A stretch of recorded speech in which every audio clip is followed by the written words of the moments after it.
Most people believe freedom means doing whatever they want. Carl Jung believed the opposite. He saw that the greatest chains are not outside us, but inside, hidden in habits, fears, unexamined beliefs, and parts of the self we refuse to see. You can change your job, your relationships, even your country, and still feel trapped. Why? Because what you haven't made conscious continues to control you from within.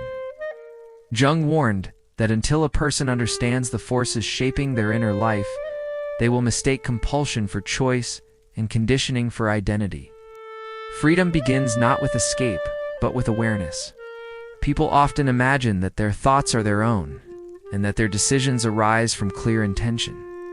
Yet much of what moves us originates in regions of the psyche we rarely examine. The unconscious is not a distant place. It is active in every moment, shaping reactions, preferences, fears, and attachments. When these influences remain unseen, they quietly govern behavior. A person may believe they are choosing freely, while in truth they are repeating patterns laid down long ago. This is not fate in a mystical sense, but psychology in action. I found that the unconscious announces itself indirectly. It speaks through habits that feel automatic, through emotional reactions that seem exaggerated, through recurring conflicts that appear in different forms but lead to the same outcomes. One may repeatedly enter similar relationships, sabotage opportunities, or resist change without understanding why. The mind invents explanations after the fact, but the real causes remain hidden. Until these underlying forces are brought into awareness, life unfolds as a sequence of reactions rather than conscious decisions. Freedom, then, does not begin with willpower. It begins with observation. To notice what repeatedly disturbs us, what provokes strong emotion, what we avoid thinking about. These are doorways into the unconscious. Each unexplained reaction carries information. Each pattern contains meaning. When a person dares to look at these elements without judgment, something shifts. What was once compulsion begins to loosen its grip. This process is not comfortable. Becoming conscious often means confronting parts of oneself that contradict the image one prefers to maintain. It may reveal fear beneath confidence, dependency beneath independence, or anger beneath politeness. Yet these discoveries do not diminish the individual. They restore integrity. What is seen can be worked with. What is ignored continues to act independently. Many people fear that examining the unconscious will make them unstable or overwhelmed. In truth, the opposite is usually the case. Unconscious material causes the most disturbance when it is denied. When it is recognized, named, and integrated, it loses its compulsive power. One begins to respond rather than react. Choice becomes possible where habit once ruled. And this is the essential point. Until you understand what moves you from within, your life will feel directed by invisible hands. But the moment you bring these forces into awareness, the path toward real freedom quietly opens. When people speak of freedom, they rarely consider the parts of themselves they refuse to acknowledge. Yet it is precisely these rejected elements that most often dictate behavior. I called this region of the psyche the shadow, not because it is evil, but because it exists outside the light of conscious awareness. The shadow contains qualities the ego finds uncomfortable: anger, envy, vulnerability, desire for power, dependency, even creativity that feels dangerous. When these aspects are denied, they do not disappear. They move underground, where they begin to act without permission. A person who insists on seeing themselves as purely kind may become unexpectedly cruel when frustrated. One who prides themselves on strength may secretly resent those who appear weak. These reactions feel involuntary because they are. The shadow expresses itself through projection. We encounter in others what we cannot accept in ourselves. This is why certain people provoke us irrationally, why some traits feel unbearable when mirrored back to us. The emotion does not belong entirely to the situation.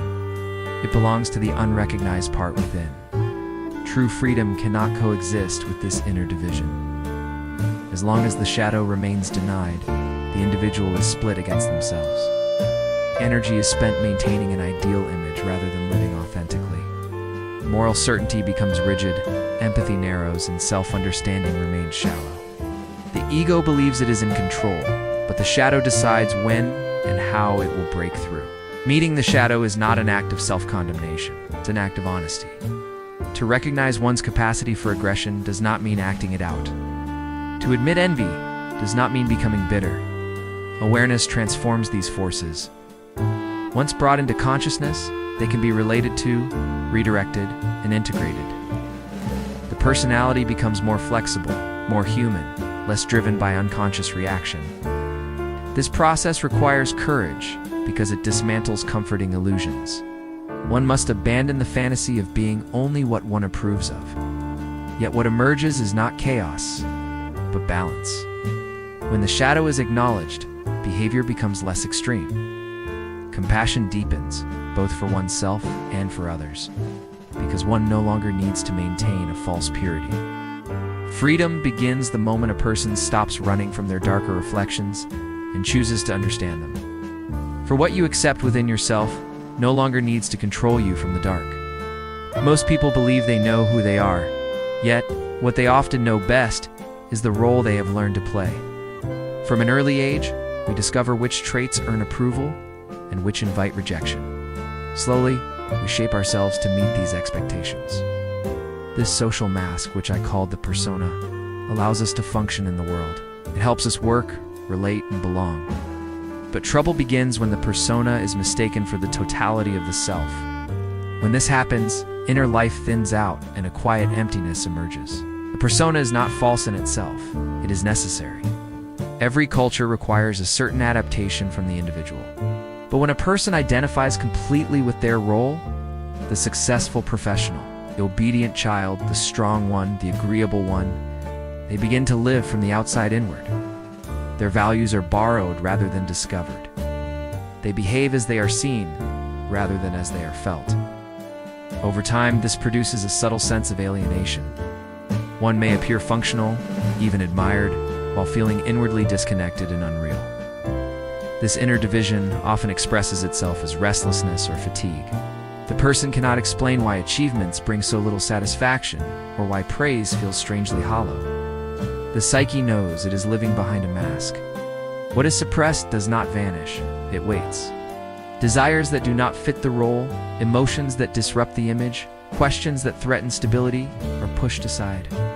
Yet they continue to seek expression, often in dreams, sudden mood shifts, or moments of crisis where the persona collapses under pressure. Freedom requires loosening the grip of this identification. This does not mean abandoning responsibility or rejecting society. It means remembering that the role is something you wear, not something you are. When a person allows space between themselves and their persona, inner life begins to breathe again. Curiosity returns. Authentic feeling reemerges. Choices become more personal, less automatic. The danger of over-identification lies in mistaking adaptation for identity. A person who lives only as their persona becomes predictable, controlled by expectation, and easily manipulated by approval or fear of rejection. When the persona is seen clearly, it can be used consciously rather than obeyed blindly. And perhaps this is the quiet liberation here. The moment you realize you are more than the image you present. The world no longer defines the limits of your inner life.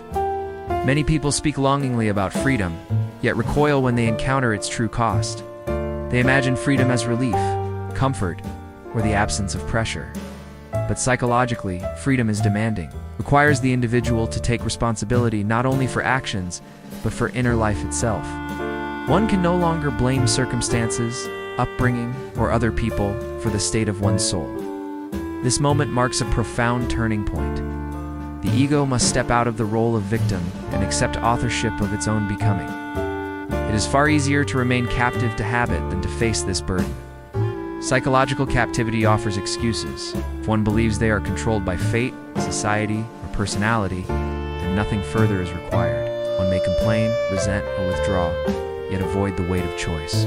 True freedom dissolves these comforts, demands that a person recognize their participation in their own suffering.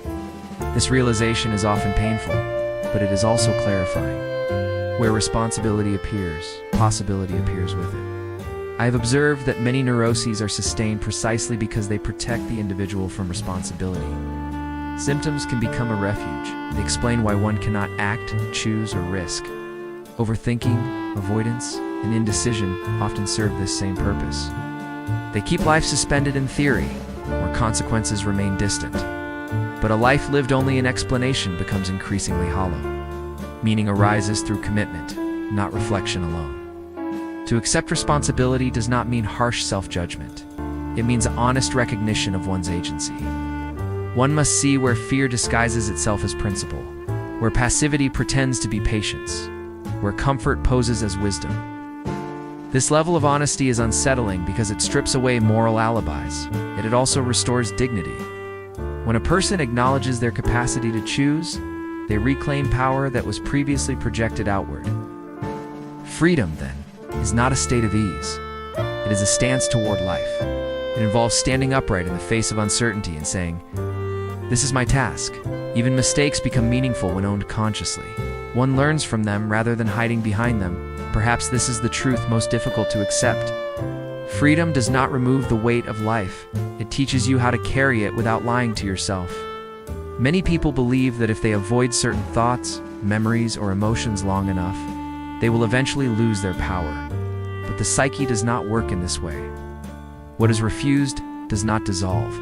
It returns, often in altered form. I've seen this repeatedly in individuals who change their environment, their relationships, even their beliefs. It carried the same inner conflicts with them. The problem was never the outer situation. It was the unresolved meaning within. Avoidance creates repetition. Psyche seeks wholeness, and anything excluded from consciousness will attempt to re-enter by other routes. Fear not examined may return as anxiety. A grief not felt may harden into bitterness. A desire denied may surface as resentment or exhaustion. These patterns are not punishments, they are signals. Unconscious is not malicious, it is purposeful. It insists that what matters be addressed. People often speak of wanting peace, yet they avoid the very experiences that could lead them there. Understanding is uncomfortable because it demands attention and honesty. It asks the individual to sit with contradiction, to endure uncertainty, to tolerate inner tension without rushing to escape. This is why many prefer distraction, explanation, or moral certainty. These provide relief without resolution. But relief is temporary. The psyche will return to the unresolved until it is integrated. Integration does not mean reliving pain endlessly or becoming trapped in self-analysis. It means allowing meaning to emerge from experience. When a person faces what they have avoided, something unexpected happens. The emotional charge begins to shift. What once felt overwhelming becomes informative. The individual learns not only what they fear, but why. With this understanding, the compulsive grip loosens. Choice replaces reaction. Freedom cannot be achieved by running from oneself. Every attempt to escape inner conflict only tightens its hold. Understanding, on the other hand, transforms energy. The same force that once bound the individual becomes a source of insight and direction. Life begins to move forward again, not because problems vanish, but because they are no longer hidden. This is why psychological work demands patience. There are no shortcuts past awareness. Each avoided truth waits patiently for recognition. When it is finally met, it ceases to obstruct and begins to contribute. And perhaps this is the quiet law of the psyche. What you refuse to understand will follow you, but what you face honestly will set you free. When we speak of true freedom, we must move beyond the idea of rebellion or escape. Freedom, in the psychological sense, is not found in rejecting society, tradition, or responsibility. It is found in the slow and often difficult process of becoming whole. I called this process individuation. It is the task of differentiating oneself from collective expectations while remaining in relationship with the world. It is not a path chosen by comfort, but by necessity. Individuation begins when a person realizes that living according to borrowed values creates inner conflict. At first, this realization is subtle, a feeling of restlessness, a sense that one's life does not quite belong to oneself. Over time, the tension grows. The psyche signals that something essential is being neglected. This is not a call to selfishness, it is a call to alignment. The individual must discover what is genuinely theirs, their values, limits, strengths, and contradictions. This process requires integrating what has been split off, the unconscious material, the shadow, the neglected feelings, the intuitive insights. Each integration reduces inner friction. One no longer needs to perform constantly or defend a rigid identity. Energy that was spent on repression becomes available for creativity and meaningful action. The person feels more grounded, not because life becomes simpler, but because inner contradictions are no longer at war. Individuation also changes one's relationship with society.